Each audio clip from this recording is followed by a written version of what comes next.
2.5 साल के तवील अरसे के बाद सिंध गवर्नमेंट को मंशियात फरोशों के खिलाफ एक्शन क्यों याद आया?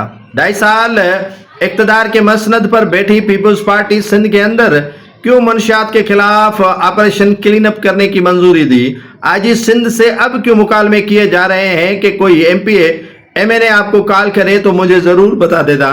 ये स्टैंडिंग कमेटी सिंध असेंबली बराए दाखिला की चेयरमैन फरियाल तालपुर साहिबा को अचानक ऐसा कौन सा ख्वाब आ गया जिसकी वजह से वो मुतहरिक हो गई और आईजी सिंध की सरजनश कर दी और उनके इजलास में बुलाकर अहकामात जारी किए गए?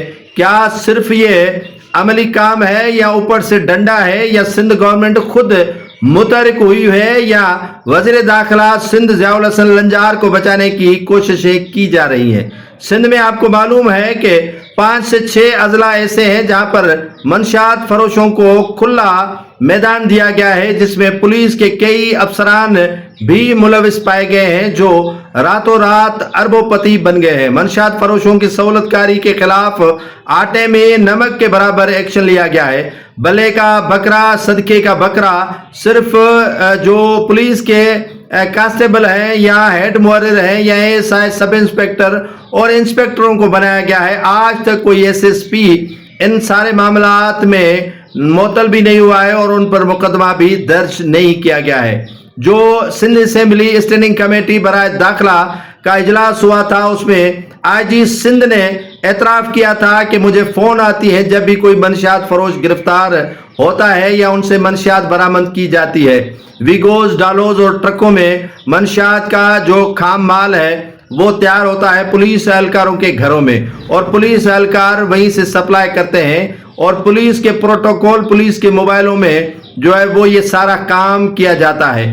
6 से 7 अजला हैं। सक्खर से ये शुरुआत होती है, सांगड़ तक सांगड़ से शुरुआत होती है, बदीन तक बदीन से शुरुआत होती है, टंडोलियार तक टंडोलियार से होती है, टंडो मोहम्मद खान से होती हुई बदीन और जो सिजावल है, ठट्टा है, कराची है, वहां तक जो है वो ये मंशियात की सप्लाई होती है। और कभी कभार बलूचिस्तान के रास्ते ये मंशियात कराची से इन्हीं 6 से 7 अजला में भेजी जाती है और इस पर जो है वो पीपल्स पार्टी की सरजनश हुई है। सरजनश इसीलिए हुई है कि ये इन्हीं के नाक के नीचे सारा काम होता है और ये सुप्रीम जो है वो अफसरान जो पुलिस के हैं वो करते हैं इन्हीं मंशियात की और जो उनके ताबे होते हैं वही सारा काम सरंजाम देते हैं और अपनी मंथलियां वसूल कर देते हैं। ये पता पीपल्स पार्टी को 2.5 साल में था कि आइस के नशे में मंशियात के दीगर जो आलात हैं, गुटखा, मावा, पान पराग, चरस, अफीम और जो हीरोइन है वो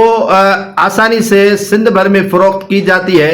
मलीर डिस्ट्रिक्ट के अंदर ये इब्राहिम हैदरी से लेकर सारे इलाके जद में आ चुके हैं। लेकिन अफसोस का मकाम ये है कि एक्शन पीपल्स पार्टी अब ले रही है जब मुक़्तदर हल्के जो है वो उनको आड़े हाथों ले रहे हैं और काफ़ी छापे भी मारे गए हैं हसास इदारों की जानिब से और सिंध में वजारत दाखिला को इस सारे मामलात का जिम्मेदार करार दिया गया है और तकरीबन कोई 17 एसएसपीज हैं और 4 डीआईजीज हैं जिनके नाक के नीचे ये काम होता रहा है।